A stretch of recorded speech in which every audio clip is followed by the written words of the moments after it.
First మీకు congratulations madam. Thank you అండి. మీ నియోజకవర్గ ప్రజలకి మీరు ఎలాంటి హామీలు ఇవ్వాలి?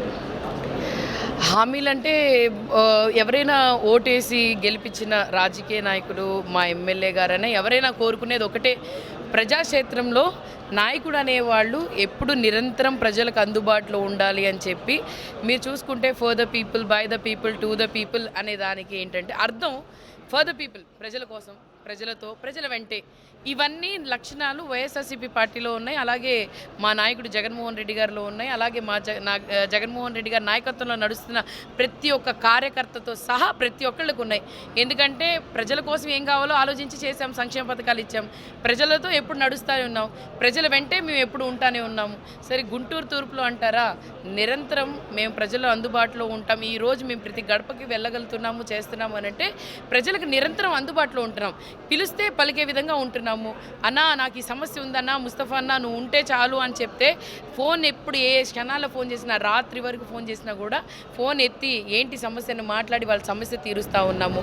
ఏదైనా ఇంటి సమస్య ఉన్నా, లేకపోతే ఒక హాస్పిటల్ సమస్య ఉన్నా, లేకపోతే స్టేషన్ సమస్య ఉన్నా, కాలేజ్ స్కూల్ సమస్య ఉన్నా, అంటే వాళ్ళ ఇంట్లో పెద్దోళ్ళు ఉంటే ఏ విధంగా చెప్పుకుంటారో అదేవిధంగా గుంటూరు తూర్పులో మా నాన్నగారు వచ్చిన తర్వాత ప్రతి మార్పు ఎమ్మెల్యే అనే ఈ అర్థాన్నే చేంజ్ చేశారు మా నాన్నగారు, నిరంతరం ప్రజలకు అందుబాటులో ఉండే తత్వంలో. దాని తర్వాత ప్రజలకి గుంటూరు తూర్పులో మీరు చూసుకుంటే 10 సంవత్సరాలు ఎమ్మెల్యేగా నాన్నగారు ఉన్నారు. నాన్నగారు ఉన్నప్పుడు ఆయన సొంత నిధులతో ఎన్నో సేవా కార్యక్రమాలు చేశారు. ఏ విధంగా అంటే చెట్లు కానీ, లేకపోతే ఆయన మంచినీళ్ళు కానీ, లేకపోతే మీరు చూసుకుంటే గోధుమ పిండి కానీ, ఎవరైనా పెళ్ళిళ్ళంటే బియ్య బస్తాలు కానీ, లేకపోతే ఏదైనా హాస్పిటల్ సంబంధించి హాస్పిటల్లో మాట్లాడటం ఒక గర్వంగా ఉంది. నేను ఈరోజు మా నాన్నగారు ఎమ్మెల్యే అయినందుకు నేను గర్వపడుతున్నాను, గుంటూరు ప్రజలు గర్వపడుతున్నారు. ఎందుకనంటే ఏదైనా విషయం ఇంట్లో ఏదైనా ఎవరికైనా ఆరోగ్యం బాగోకపోతే ఆ ఇంట్లో కుటుంబం చాలా ఆందోళన చెందుతుంది. ఆ ఆందోళన చెందే సమయంలో ముస్తఫా గారికి చెప్తే మా బిడ్డ బతుకుతాడని చెప్పి ఒక నమ్మకం మేము కల్పించాం. ఎందుకనంటే 7 సంవత్సరాల కిందట ఒక తల్లి వాళ్ళ బిడ్డకి ఆరోగ్యం బాగోపోతే ముస్తఫా గారండి మా కొడుకు చచ్చిపోతాడు, మీరు సహాయం చేయాలి అని అంటే ఆయన ఆ కొడుకుని బతికిచ్చారంట. అంటే మేము దేవుడని మేము అనట్లేదు, కానీ మా ద్వారా వాళ్ళని బతికించారు. అలాగా ఎమ్మెల్యే ఫోన్ చేసి స్పందించే వాళ్ళు కూడా చాలా తక్కువ ఉంటారు, ఎత్తరు. అసలు రాజకీయ నాయకులు ఎవరైనా కూడా కింద స్థాయి పబ్లిక్ ఫోన్లు ఎవరు ఎత్తరు. కానీ నాన్నగారు నిరంతరం అసలు అన్నోన్ కాల్స్ వస్తే ఖచ్చితంగా వెత్తి వాళ్ళకి స్పందిస్తారు. అలాగే ఇంకా డెవలప్మెంట్ అంటారా, 10 సంవత్సరాలు 5 సంవత్సరాలు సొంత నిధులతో ఎన్నో శానిటేషన్ కానీ అన్నీ చేశారు. 2.5 సంవత్సరాలు ఆ కరోనా సమయంలో కూడా నాన్నగారు ప్రజలకు ఎప్పుడు అందుబాటులోనే ఉన్నారు. ఆయనకు తోచినంత ప్రతి ఒక్కళ్ళు కూడా సహాయం చేశారు. స్టెరాయిడ్స్ కానీ, లేకపోతే కోవిడ్ వ్యాక్సినేషన్స్ కానీ, లేకపోతే హాస్పిటల్స్లో బ్లడ్స్ కానీ ప్రతి ఒక్కటి నాన్నగారు ఇప్పించారు, చేశారు. కోవిడ్ వ్యాక్సినేషన్ సెంటర్స్లో కూడా నాన్నగారు వెళ్ళి ఆయనంతటా ఆయన మరి ఎన్నో సేవ ఆయన తోచినంత ఆయన ఇచ్చి చేసి వాళ్ళకి ఫ్రూట్స్ కానీ, లేకపోతే హాట్ వాటర్ కెటిల్స్ కానీ, లేకపోతే ఎన్నో చేశారు. అదేవిధంగా మరి 2.5 సంవత్సరాల నుంచి డెవలప్మెంట్ అంటారా, జగన్మోహన్ రెడ్డి గారు ప్రతి కుటుంబాన్ని డెవలప్ చేశారు. ఆ డెవలప్మెంట్లో ఈరోజు 33,000 ఇల్లు పట్టాలు ఇవ్వడం జరిగింది. దాని తర్వాత మీరు చూసుకుంటే పొన్నూరు కానీ, ఏటుకూరు కానీ, నందివెలుగు కానీ, లేకపోతే బ్రహ్మానంద స్ట్రీట్ కానీ, పీకలవాగు కానీ, లేకపోతే ఓల్డ్ గుంటూరు రోడ్ కానీ, ఎల్ఆర్ కాలనీ రోడ్ కానీ, లేకపోతే లాంచెస్టర్ రోడ్ కానీ, లేకపోతే వాటర్ సప్లై టెయిల్ పాయింట్స్ అన్న వరకు మా నాన్నగారు ప్రతి చోట కూడా ప్రతి ఒక్కటి కూడా చేశారు. ఇంకా ముందు అడుగు నేను వేసి ఈసారి మరి మీరు చూసుకుంటే మన మానసరోవర్ని డెవలప్మెంట్ చేయడానికి కానీ, లేకపోతే ఇంకా బ్రహ్మానంద స్టేడియంని ఈరోజు మేము దాదాపుగా 30 నుంచి 50 కోట్ల వరకు మరి కేటాయించడం జరిగింది. ఇంటర్నేషనల్ క్రికెట్ గ్రౌండ్గా చేస్తున్నారు. ఇంకా దానికి ఇంకా కృషి చేస్తాము. అలాగే ఇంకా ఒక convention centre for the women's, అంటే డోక్రా మహిళలు వాళ్ళ కాళ్ళ మీద వాళ్ళు నించున్నప్పుడు జగన్మోహన్ రెడ్డి ఆసరా, చేయూత, చేదోడు పథకాలు ఇస్తున్నారు. దానికి వాళ్ళు బయటికి వచ్చి వాళ్ళు ఆ ప్రోడక్ట్ని అమ్ముకునే వద్ద ఎక్స్పోజ్ చేసే విధంగా మరి వాళ్ళకంటూ ఒక ఉమెన్ కన్వెన్షన్ సెంటర్ కోసం నేను ఖచ్చితంగా పాటుపడతాను. మహిళల వాళ్ళ కాళ్ళ మీద నిలబడే విధంగా, ఎందుకంటే తోటి మహిళగా నాకు వాళ్ళ కష్టాలు తెలుసు. మా వాళ్ళు ఎవరు కొంచెం బయటికి రారు. మా మైనార్టీ సోదరులే కాదు, ప్రతి ఒక్కళ్ళు కూడా కూలీ నాలి చేసుకునే వాళ్ళు ప్రతి ఒక్కళ్ళు కూడా వాళ్ళకంటూ ఒక చేయూత నేను ఇస్తాను. అలాగే మీరు చూసుకుంటే కమ్యూనిటీ హాల్స్ జగన్మోహన్ రెడ్డి గారి ప్రభుత్వంలో ప్రతి చోట ఇస్తూనే ఉన్నారు. అలాగే మంచి ఆహ్లాదికల పార్క్స్ కానీ, లేకపోతే ఇంకా నా వరకు నేను ఏమేమి కావాలా, ఏ కమ్యూనిటీకి, ఏ అసోసియేషన్స్కి ఏ విధంగా చేయొచ్చు. ఎక్కువగా మాకు ఇక్కడ కాపు కమ్యూనిటీ కానీ, లేకపోతే ఎక్కువగా ఉన్నది మైనార్టీస్, దాని తర్వాత ఎస్సీ ఎస్టీస్, బీసీస్, కాపులు, వైశ్య, ప్రతి ఒక్క కమ్యూనిటీ వాళ్ళని కూడా నేను తోడుండి చేసి వాళ్ళకి ఏమేమి కావాలో ప్రతి ఒక్కటి చేస్తాను.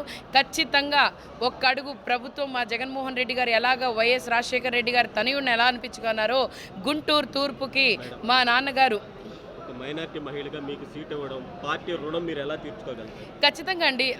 ఇప్పుడు దాకా ఉమ్మడి రాష్ట్రంలో కూడా ఒక మైనారిటీ మహిళ ఎమ్మెల్యే అవ్వలేదండి. జగన్మోహన్ రెడ్డి గారు మొదటిసారిగా నాకు అవకాశం ఇచ్చారు.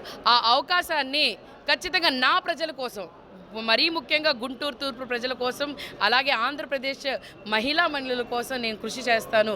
ఎందుకంటే నేను రిప్రజెంట్ చేస్తుంది ఒక నియోజకవర్గానికే కాదు, నేను రిప్రజెంట్ చేస్తుంది నా కమ్యూనిటీ కోసం. నా కమ్యూనిటీ తల ఎత్తుకునే తిరిగే విధంగా నేను కృషి చేస్తాను. ఏ విధంగా చేయాలి, ఏం చేయాలి, గుంటూరు తూర్పు మా నాన్న ఒక అడుగు 10 అడుగులు ముందుకేసి ఎలా చేశారో 100 అడుగులు ముందుకు వేసి వాళ్ళకి తోడుంటూ, వాళ్ళకి అండగా ఉంటూ, వాళ్ళ కష్టాల్లో, వాళ్ళ నష్టాల్లో, వాళ్ళ ఇబ్బందుల్లో, వాళ్ళ చిరునవ్వుల్లో కూడా నేను ఉండి మరి గుంటూరు తూర్పు ప్రయోజనం కోసం ప్రతి ఒక్కళ్ళు పాటుపడతానండి. పొత్తుపైన మీ అభిప్రాయం? టీడీపీ పొత్తుపైన పొత్తు అంటేనే అర్థమవుతుందండి భయం అని. అక్కడ జగన్మోహన్ రెడ్డి గారి వెంట ఉంది ప్రభంజనం, ప్రజా సంకల్పం, ప్రజలది సంకల్పం ఒకటే, జగన్మోహన్ రెడ్డి గారిని సీఎం చేయాలనే ఒక సంకల్పంతో ఈరోజు జగన్మోహన్ రెడ్డి గారిని కంకణం కట్టుకొని మళ్ళీ సీఎం చేయాలని వాళ్ళందరూ ఉన్నారు. ప్రజలు ఒక్కళ్ళే జగన్మోహన్ రెడ్డి గారు వెంట ఉన్నారు. ఎందుకంటే జగన్మోహన్ రెడ్డి గారు నమ్ముకుంది ప్రజలు, వాళ్ళ సంక్షేమం, వాళ్ళ అభివృద్ధి. ఈరోజు ఆ అభివృద్ధి, ఆ సంక్షేమమే జగన్మోహన్ రెడ్డి గారిని గెలిపించడానికి కృషి చేస్తారు. అలాగే పొత్తులు పెట్టుకోనియండి, ఎంతమంది ఎలా వచ్చినా, ఏ విధంగా వచ్చినా, ఎటు నుంచి వచ్చినా కూడా జగన్మోహన్ రెడ్డి గారిని కాపాడటానికి మేము ప్రజలు, అలాగే కార్యకర్తలు అందరం సిద్ధంగా ఉన్నాం. మేమంతా ఒక కవచంలాగా జగన్మోహన్ రెడ్డి గారిని కాపాడుకుంటాం. ఎందుకంటే సంక్షేమం ఇచ్చే నాయకుడు జగన్మోహన్ రెడ్డి గారు. అందుకోసం ఆయన్ని కవచంగా కాపాడుకుంటాం. మొన్న రాళ్ల దాడి చేశారు. ఆ రాళ్ల దాడి జగన్మోహన్ రెడ్డి గారి మీద చేసింది కాదు, అది ప్రజల మీద చేసింది.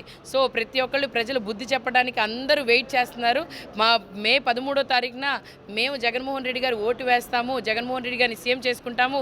సీఎం చేసి మా సంక్షేమం, మా అభివృద్ధి, మా సంతోషం జగన్మోహన్ రెడ్డి గారి చేతుల్లోనే ఉందని చెప్పి మళ్ళీ ఆయన చేతిలో ఇవ్వడానికి రెడీగా ఉన్నారు. గెలుపు అనేది దేవుడి నిశ్చయమేనండి. ఖచ్చితంగా మరి దేవుడు జూన్ 4వ తారీఖున ఖచ్చితంగా మీకు మే 13వ తారీఖునే తెలుస్తుంది ఎవరు అవుట్రేజ్గా ఉంది. ఎంతమంది ప్రలోభ పెట్టినా మా ప్రజలు ఒకవైపే ఉన్నారు, మంచి వైపే ఉన్నారు. మేము మంచి వ్యక్తికే తోడుంటాము. ఎందుకనంటే వాళ్ళు ఆహ్వానించే విధానంలో తెలుస్తుందండి. ఎక్కడికి వెళ్ళినా కూడా జైలు పలుకుతున్నారు. ఎందుకనంటే నేను ప్రతి గడపకి వెళ్తున్నాను. నిజంగానే నాకు ఎంత సంతోషం వేస్తుందంటే, మా నాన్నగారు నాకు ఇచ్చిన ఆస్తి ఈరోజు ఈ ప్రజానికం. ఆయన మంచోడు అని చెప్తున్నారు కదా, ఆ మంచోడులో మా అమ్మాయి అని వాళ్ళు నన్ను ఆహ్వానిస్తున్నందుకు నాకు ఆ సంతోషంగా ఉంది. ఖచ్చితంగా గెలుపు అనేది ఇంకా మీరు చూసుకుంటే ఇప్పుడు దాకా మెజారిటీలన్నీ వేరు. ఈసారి ఈ మెజారిటీ ఎలా ఉంటుందంటే, ఈ గెలుపు నా ఒక్కదాంది కాదు, ఈ ప్రజానికరం గెలుపు గుంటూరు ఈస్ట్ ప్రజల గెలుపులా చూపిస్తారు. ఇప్పటి వరకు ఫాదర్ చేస్తున్నారు, ఇప్పుడు మీరు మీ ఫాదర్ని మరిపించే పరిస్థితులు ఏమైనా ఉండగలుగుతాయి? ఖచ్చితంగా అండి. యాజ్ ఎన్ ఏ lady plus young generation plus educated women, నేను ఇవన్నీ నాకు ప్లస్ అవుతాయి. ఖచ్చితంగా నాన్న కంటే మించిన తనయురాలుగా కృషి చేస్తాను. మా నాన్న గౌరవాన్ని, మా నాన్న పేరుని ఇంకా ఏమంటారు ప్రైజ్ చేసే విధంగా నేను చేసుకుంటాను. నా చదువు ఖచ్చితంగా 10 మందికి ఉపయోగపడాలనుకున్నా, ఆ ఉపయోగపడలో నా గుంటూరు తూర్పు ప్రజలు 2,49,862 ఓటర్లకి నేను రిప్రజెంట్ చేస్తున్నాను. ఖచ్చితంగా వాళ్ళందరికీ నేను తోడుంటానండి.